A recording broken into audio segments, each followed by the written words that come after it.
වලට අඳින ෂර්ට් එකනේ. ගෙවල් ක්ලීන් කරන්නේ නැද්ද? ඒ ෂර්ට් එක.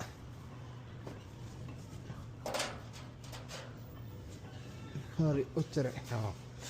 මෙන්න කාසියක් තිබිලා කාසිය රත් වෙලා ගින්දර වගේ. ඩොලර් එකේ කාසිය. හරි.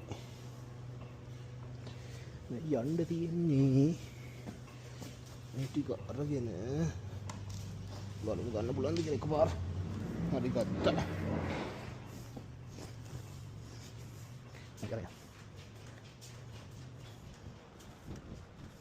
කොරක් වගේ මම යන්නේ. හරි. ඔක්කොම අරන් යන්න බෑ එකපාර. මෙතන තියලා ඩිංගල දාලා වැටෙයිද දන්නේ.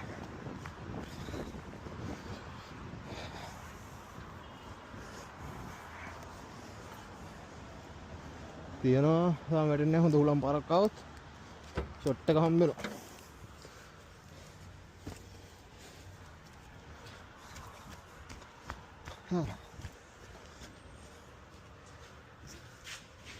හරි.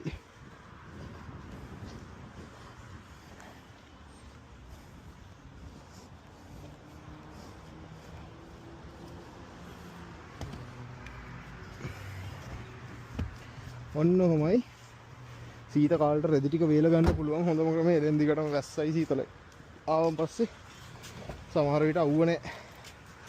එතකොට ඉතින් රෙදි හොදලා වේලන් වෙන්නේ ඔප්ෂන් එකෙන් තමයි. ලොකු අවුලක් නැතිනම් ඩොලර් ඔක විනාඩි 30 25 දැම්මත් ඇති ඩොලර් 4න් වගේ සතියක රෙදි හොද ගන්න පුළුවන් අපිට. දැන් ඉතින් ගෙදර යන්න තියෙන්නේ. ගෙදර ගිහිල්ලා රෙදි ටික නවලා වයිහුමා එකතු වෙලා දැන් ඊට පස්සේ රෙදි නවන ගෙදර ගිහිල්ලා.